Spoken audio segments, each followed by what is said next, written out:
Olá, gente! Meu nome é Carol Chacon, eu sou médica, estou vivendo aqui na Austrália. Se você é novo por aqui, aqui no canal eu compartilho a minha vida aqui na Austrália, a revalidação da medicina e também a história de outros colegas que estão vivendo a medicina aqui na Austrália e em outros lugares do mundo também. Então, se você se interessa por esse assunto, não esquece de se inscrever aí no canal e ativar o sininho de notificação para ficar sabendo quando tiver vídeo novo. E como prometido no último vídeo, hoje eu vou trazer o que eu recebi como perguntas, né? Quais foram as perguntas que me fizeram nas entrevistas de trabalho que eu tive aqui na Austrália e alguns outros tópicos relevantes que não necessariamente foram meus tópicos, mas que a gente sabe que também são cobrados, comumente perguntados em entrevistas e com algumas informações de como responder a essas perguntas. Então, para localizar vocês, né, para que vocês possam entender um pouco mais, eu fiz 3 entrevistas de emprego para fellowship de cirurgia coloretal e de cirurgia do trauma e fiz a entrevista para a vaga que eu estou atualmente, que é uma vaga de RMO, né, que é uma vaga de Resident Medical Officer, que é como se fosse o primeiro ano aqui depois do internato. Terminou o internato é onde todo mundo vai começar, né, a sua carreira. Então, sim, vai haver diferença com relação a position, né? Assim, a vaga que você está aplicando. E tem algumas coisas que são bem importantes que vocês entendam. Eu não vou falar aqui quais foram as perguntas de cada hospital, porque a gente não pode fazer isso, tá? Então, assim, eu vou falar de uma forma geral, mas eu não vou falar de onde foi, o que exatamente foi de cada lugar, mas foram perguntas que eu fui perguntada e outras coisas que eu sei que comumente cobram nas entrevistas. Então vamos lá. A primeira pergunta que assim todas as entrevistas fizeram para mim e comumente vão fazer, só que ela vai ganhar uma roupagem diferente, né? É falar um pouco sobre você e falar um pouco por que você escolheu aquele hospital ou aquela vaga. Mas que tanto quando perguntam para falar um pouco sobre você e para falar sobre o porquê você escolheu aquele trabalho, é para você responder de uma determinada forma e não é para você falar que você quer aquele trabalho porque o trabalho paga bem ou porque você precisa de um trabalho, né? Você não vai dar esse tipo de resposta. Então existe sim uma estrutura que é conhecida, assim, por eles, todo mundo sabe disso aqui, né? Então a gente chega sem saber de nada e a gente tem que entender como é que esse negócio funciona. A estrutura que eles usam é o CAMP, é C-A-M-P, que são as iniciais de cada coisa, né? Então, para esse tipo de pergunta, eu tô com a minha colinha aqui. Para esse tipo de pergunta, então você vai começar falando primeiro do clinical, né? Assim, a parte clínica da sua experiência, ou quando for perguntado sobre quem é você, sobre a sua experiência, o seu background, ou quando forem perguntar sobre por que você escolheu aquela vaga, por que você escolheu aquele hospital, você vai falar com relação à parte clínica, né? Então, a sua prática clínica ou o que clínica, na parte clínica você vai ter de vantagem naquele trabalho, por que você está buscando aquilo, né? Aí vai falar sobre a questão acadêmica, e aí quando for para falar de você, você pode falar o que você fez na área acadêmica, na sua atuação de pesquisa, o que você já fez relacionado a isso, ou o que você está buscando naquele hospital ou naquela vaga relacionada com a parte acadêmica, né? Poder estar em contato com os estudantes de medicina, enfim, tem várias coisas que você pode falar. Management, né, que é o M, é management, que é gestão, né, que a gente pode traduzir como gestão, conduta. Então, qual a sua experiência que você teve coordenando alguma coisa ou fazendo a gestão de alguma coisa? Então, no meu caso, eu falava sobre a questão de como eu era coordenadora do grupo de proctologia do hospital que eu trabalhava, eu mencionava essa questão de ter sido coordenadora e tudo mais. E a parte pessoal, e aí a parte pessoal é um pouco mais livre e você, assim, pode falar até um pouco da questão do que você gosta de fazer, assim, mas tem que tomar um pouco de cuidado para falar sobre isso. Então, às vezes é melhor essa parte pessoal, não necessariamente ser tão pessoal. Algumas vezes eles perguntam diretamente se você tem algum hobby, o que você faz nas suas horas vagas. Algumas vezes eles perguntam sobre isso e é bom também que você tenha uma resposta preparada com relação a isso. Então, assim, essa foi realmente uma pergunta que que eu precisei responder de maneiras um pouco diferentes, mas eu segui essa estrutura para poder me ajudar a responder. E o que normalmente eles falam é que você tenha entre 2 a 3 minutos para falar sobre cada questão, né? Não passar muito tempo falando sobre em cada pergunta, passar mais tempo do que isso falando. E sim, treinar faz diferença, tá, gente? Então eu treinei, tá? Eu gravei vídeo comigo falando. Fiz simulações de entrevista com o Jonas, assim, com meu marido, e ele ficava, tipo, me perguntando e eu falando. Ele me ajudou um pouco nisso. Eu queria ter feito a preparação de entrevista com a Laura Papilo, que muita gente que tá aqui na Austrália, do grupo dos médicos que conseguiram emprego nesses últimos 2 anos, fez esse preparatório com ela. Mas ela estava de licença, enfim, não sei se agora ela retomou, achei que ela tivesse retomado, mas não sei se retomou, enfim. Vou deixar também o nome dela aqui embaixo no box de informações, que aí vocês podem procurar também, que ela tem página no Facebook, tem página também de profissional em website, né? Enfim, mas eu não consegui fazer preparação com ela, então o que eu fiz foi realmente ler muita coisa, li e tentei me preparar dessa maneira, né? Tentei já falar, tentei gravar para poder me ver, tipo, ver o que eu tava falando. E muitas vezes, assim, quando você começa a fazer, repetir muito mesmo a coisa, então assim, você começa a se preparar, tá? Então já, tipo, sei o que eu preciso responder, eu vou fazer dessa maneira. Aí você grava uma vez, 2, 3. A tendência é que você pode acabar ficando meio robótico, então tem que tomar cuidado para você manter o seu entusiasmo, saber se posicionar. Existem vários sites e vídeos aqui no YouTube sobre essa questão de posicionamento com relação à entrevista, que é o que muita gente no Brasil também já passou por isso, né? Não na área médica, porque na área médica as entrevistas não são comuns e quando a gente tem é diferente, né? A roupagem não é essa roupagem de entrevista tanto de emprego na área corporativa, por exemplo. Então aqui as entrevistas são mais desse tipo, como se fosse mais da área corporativa. Então tem sim técnica para você responder, tem técnicas para você saber se apresentar, saber se colocar, você olhar para as pessoas. Eu fiz uma entrevista ao vivo e as outras foram por Skype, né, assim, Zoom e telefone. Então, assim, fazer pessoalmente é bom, eu achei a melhor opção, assim, a entrevista pessoalmente. Só que a vantagem de você estar, às vezes, no telefone ou em casa é que você pode ter alguma anotação que pode te ajudar e na entrevista, né, ao vivo você não vai poder fazer isso. Mas você precisa realmente se preparar para isso e isso não tem a ver só com a questão do inglês, né? Então, assim, por mais que, não, eu falo muito inglês muito bem, ótimo, mas mesmo assim você precisa se preparar, porque você precisa entender esse formato de como são as entrevistas aqui e adquirir conhecimento, tá? E eu vou explicar por quê, vou chegar mais pro final e vou falar sobre isso. Outra estrutura comum também de ser perguntada nas entrevistas, outra pergunta, né, bem comum, é dificuldade que você teve de lidar com algum colega. Então, eu vou falar para vocês o que eu tive, que eu tive realmente como pergunta. Então, uma pergunta que me fizeram, tiveram 2 semelhantes, assim. Uma foi eles perguntando um paciente hemodinamicamente instável, mas eles não falaram que estava hemodinamicamente instável, né? Eles me deram os dados, né? A pressão estava baixa, estava taquicárdico, pós-trauma, e aí ele teve, o chefe da emergência queria levar esse paciente para fazer tomografia.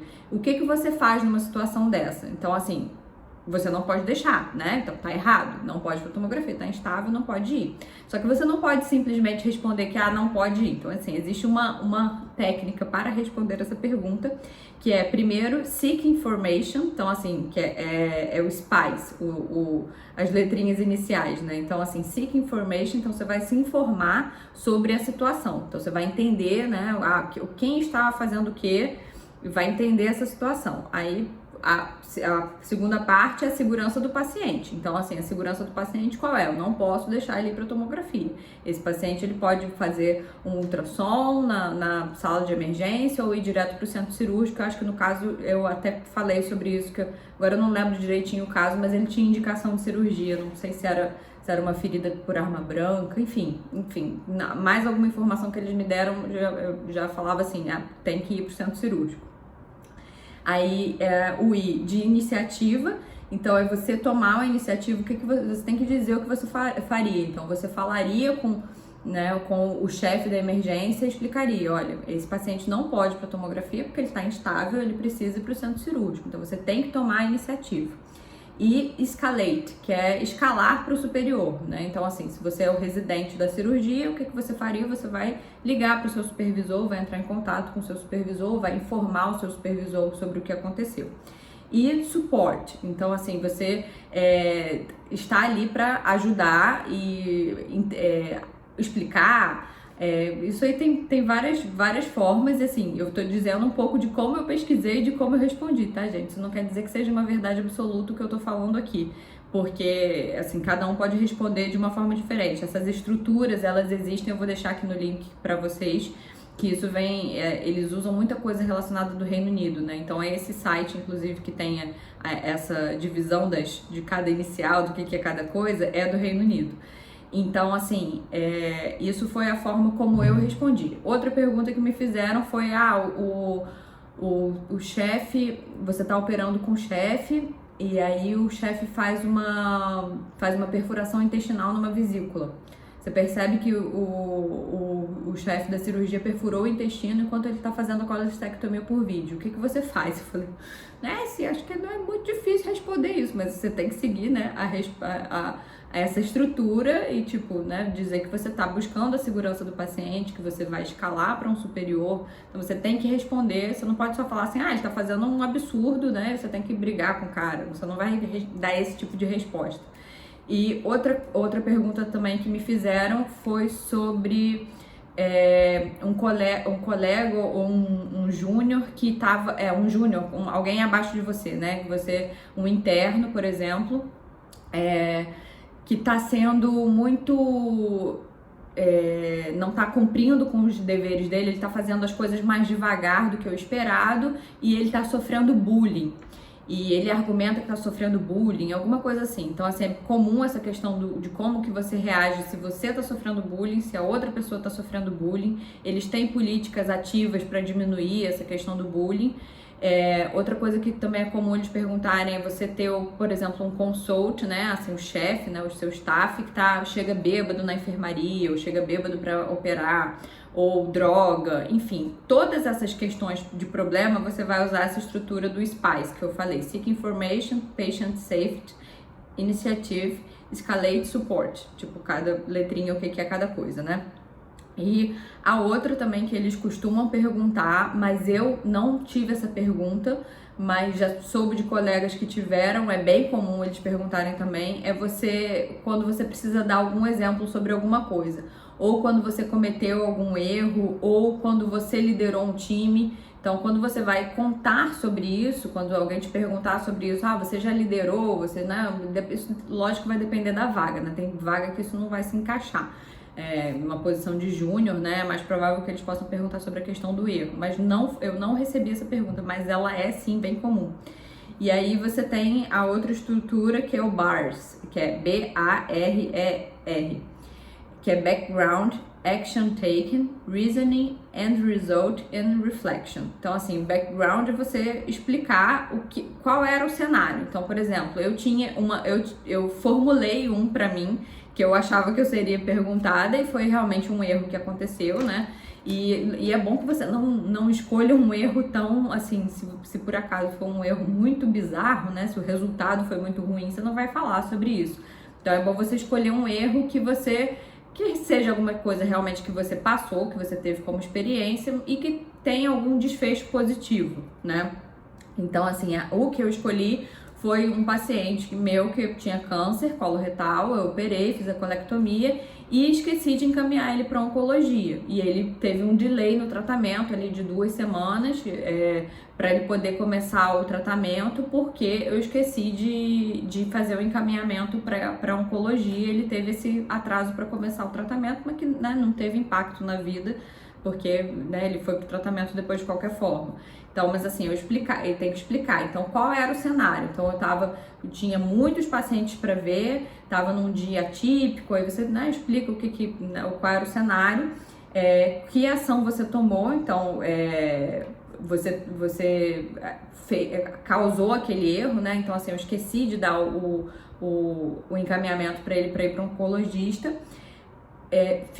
Descobri, porque eu falei com o oncologista e o oncologista não tinha visto ele, e o que eu tomei de atitude? Eu liguei imediatamente para o paciente para que ele pudesse voltar, e o resultado foi que ele conseguiu ir para um oncologista e é o reflection. Então, assim, como que isso refletiu na minha prática e até mesmo se você puder colocar na prática do hospital. E aí eu falei que, assim, isso já existia, na verdade, no hospital. O hospital já tinha uma enfermeira que ficava responsável por esses pacientes de câncer, mas aí eu falava que, assim, depois disso a gente reforçou o checklist, a dupla checagem, se aquele paciente estava com encaminhamento para um oncologista mesmo e tudo mais. Então, você dá um exemplo e você também mostrar o reflexo, né, assim, como o impacto que teve e como que você se posicionou diante daquilo e como aquilo te fez melhorar na sua prática, enfim, isso falando sobre o erro. E essa mesma estrutura pode ser usada também para você falar de alguma situação que você precisou liderar, que você precisou conduzir alguma coisa. Eu tinha um que eu usava muito nas perguntas escritas, que as perguntas escritas que você aplica na vaga de emprego, elas têm também um pouco essa cara. E você precisa usar um pouco também essa estrutura de sempre mostrar muita evidência. Então, sempre usar exemplos, sempre usar coisas que realmente aconteceram. Então, isso faz bastante diferença. Se você não assistiu ainda esse vídeo sobre as vagas de emprego, como que aplica para as vagas e as perguntas que eles fazem, vou deixar aqui no card, tá? Para vocês saberem como que funciona isso. Porque a estrutura dessas perguntas que você responde por escrito, ela vai também, na entrevista, elas vão aparecer de alguma maneira. Um pouco diferente, mas tem uma relação, tá? E as duas outras coisas que, assim, que a gente realmente não tem nem noção, né? Que a gente chega assim e alguém fala isso, você fala, o que é isso? Que aqui em New South Wales eles levam isso bastante, é bem comum eles perguntarem isso nas entrevistas. Nos outros estados eu não vou saber afirmar para vocês, todas as entrevistas que eu fiz foram em New South Wales e a gente vê que tem algumas diferenças com algumas coisas com relação aos estados aqui na Austrália. Sobre a questão da Clinical Governance, o que é isso? E Open Disclosure, o que é isso? Então vamos lá, eu vou explicar aqui pra vocês, assim, o que é meio que um blá blá blá, tá, gente? Eu traduzi aqui pra tentar explicar de uma maneira mais ou menos fácil de entender. Então, assim, Clinical Governance é uma coisa que eles falam muito sobre isso aqui e que tem a ver com monitoramento e a medida da gestão. Então, assim, e se a gestão está sendo feita da forma correta. Isso tem a ver, sim, com a questão da segurança do paciente, a gente poderia resumir por esse lado, né, resumir como a segurança do paciente, mas você não pode falar que é a segurança do paciente, você tem que usar as palavras certas. Então, assim, se você vai fazer entrevista, se você tá com alguma entrevista marcada, lê aí, que eu vou deixar aqui embaixo alguns links, mas procura na internet sobre Clinical Governance e procura no estado que você está aplicando para as vagas para você entender como eles falam sobre isso, porque você precisa realmente decorar como é. Mas o que é isso no final das contas? Isso tem a ver com a questão da segurança do paciente e com o melhorar o procedimento, melhorar como é a experiência do paciente no hospital, seja na emergência ou quando ele está internado, relacionado com erros ou falhas que aconteceram durante o processo. Então, você está sempre revisando a literatura relacionada com aquilo. Se você tem algum problema, aconteceu algum problema, então, assim, vamos ver por que aconteceu esse problema, vamos revisar a literatura sobre isso e vamos aplicar melhorias para que, no final, o paciente tenha mais segurança. Então, assim, tô aqui tentando traduzir um pouco do que eu meio que decorei, tá? Então, assim, leiam sobre isso.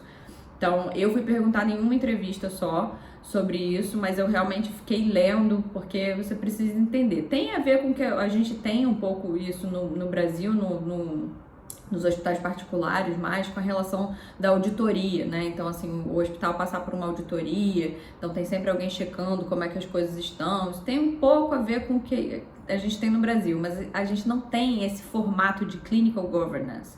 E, assim, todo profissional do que trabalha no hospital, na área de saúde, ele vai ter um papel nessa clinical governance. Então, todo mundo pode opinar sobre isso, todo mundo que está ali trabalhando pode e deve opinar sobre isso para que no final o paciente tenha maior segurança e o melhor resultado. Resumindo, é isso, tá, gente? Eu sei que não ficou muito claro, mas tem que ler mesmo sobre o assunto.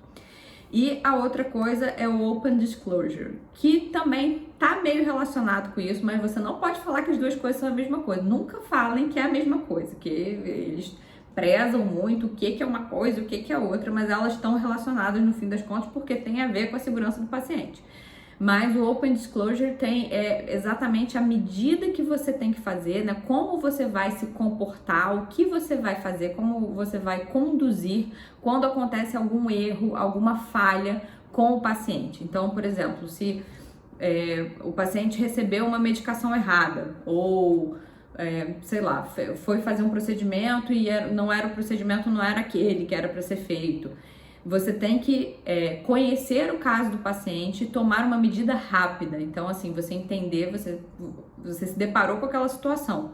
Você tem que rapidamente conhecer o que aconteceu ali, né? Entender o que aconteceu com aquele paciente, tomar uma atitude, se desculpar diretamente, não mentir, né? Então, falar a verdade. Olha, você recebeu a medicação errada porque trocaram a sua etiqueta. Sei lá, tô dando aqui um exemplo meio tosco. Mas, enfim, você tem que falar isso, pedir desculpa para o paciente, mostrar cuidado, suporte. Então, assim, você sentiu algum efeito adverso porque te deram esse remédio aqui? Ah, não, tá tudo bem com você? Ah, então tá tudo certo. Ah, pode ser que aconteça isso, porque você tomou o remédio errado. Explicar exatamente o que pode acontecer em decorrência daquele erro que ocorreu. E aproveitar essa oportunidade para melhorar a segurança do paciente. Então, assim, se aconteceu isso, por que isso aconteceu? Então, isso tem a ver, onde a Open Disclosure e Clinical Governance se cruzam, né? Então, assim, que aí entra no vamos melhorar esse processo. Aconteceu um problema, vamos melhorar esse processo. Então, esse é bem, essas duas coisinhas são chatinhas, assim, são coisas que a gente não tá muito familiarizada e são bem específicas. Então, assim, se você vai fazer alguma entrevista, procure sobre isso. Outra coisa que vale a pena pesquisar e entender, assim, eu usei essas informações também nas entrevistas, é você saber daquele hospital ou naquela cidade, o que tem naquela cidade, que você pode até falar sobre isso quando perguntarem, por que você está escolhendo aqui essa cidade? Por que você está escolhendo essa posição? Você pode falar sobre, eu gosto de uma cidade pequena, ou eu gosto de uma cidade grande, eu me interesso.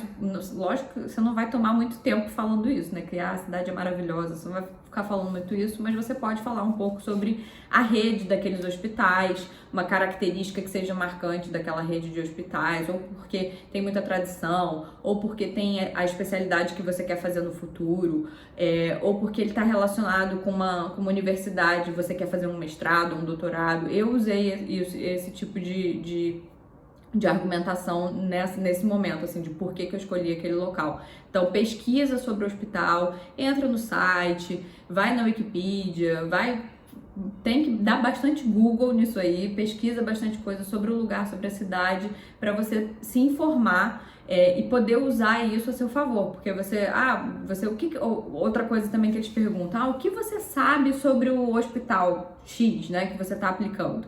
E aí você tem que falar, não, eu sei sobre esse hospital, no meu caso, né, que eu usei assim, porque tem um alto nível de cirurgias de alta complexidade, tem muitas cirurgias de alta complexidade, tem cirurgia robótica, tem videolaparoscopia, ou enfim, eu quero fazer cardiologia e aqui eu sei que eu vou ter contato com cardiologistas. Enfim, você tem que usar argumentos que façam sentido. Então, pesquise sobre o assunto para poder não responder isso de qualquer jeito, tá, gente? Então, assim, eu não fiz muitas entrevistas, tá? Então, assim, eu quis só contar aqui pra vocês como foi pra mim, né? Como que aconteceu essa experiência e um pouquinho de informação que eu tive acesso, mas eu tô longe de poder, assim, responder qualquer coisa, prestar uma consultoria sobre isso, porque eu realmente, assim, eu sei o básico, né? E tô aqui compartilhando com vocês.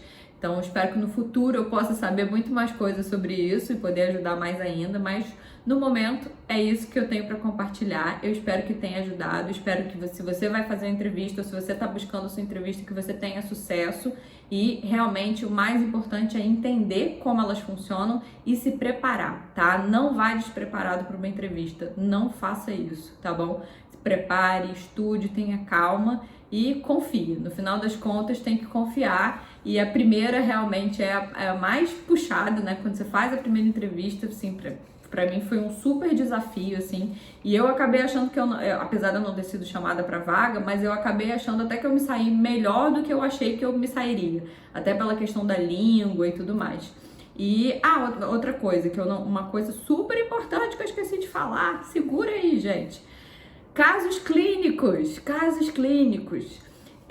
Sempre eles perguntam sobre casos clínicos relacionados ou com aquela normalmente tá relacionado com a posição que você vai ter. Então, assim, para vaga de emergência, eles podem perguntar sobre um TCE, dor torácica, que é muito comum. Então, assim, é bom que você também estude, é meio complicado, né? Porque, assim, caso clínico pode cair uma variedade de coisas, mas sim, eles perguntam sobre caso clínico. E aí você tem que dar a conduta, e aí é explicar mesmo o que você sabe, né? Usar a sua medicina e explicar o que você faria, qual a conduta que você tomaria. Eles algumas vezes mostram eletrocardiograma, isso pode acontecer, de mostrar o eletro, de você falar o que você está vendo naquele eletro, ou o que você faria num caso de fibrilação atrial que chega na emergência. No meu caso também me perguntaram sobre como eu faria, qual seria a minha conduta cirúrgica num paciente, num baleado que teve lesão de intestino grosso e de fígado, o que eu faria como conduta. E aí você tem que explicar por que você faria aquilo, como você faria. E no caso da questão do pós-operatório, eles também me perguntaram o que eu teria que prestar atenção no pós-operatório desses pacientes, o que seria importante checar. Então, assim, caso clínico cai também, tá, gente? Isso quase que eu esqueci, mas deu tempo de lembrar. Então, assim, sempre eles perguntam sobre caso clínico também, tá? Então, tem que estar preparado. Se tem alguma dúvida com relação ao vocabulário médico, estuda, porque você vai precisar usar esse vocabulário para você poder se explicar ali no caso clínico, dando a conduta para aquele caso. Tá bom, gente? Então, agora terminou. Então, não esquece de deixar o joinha. Um beijo, até o próximo vídeo.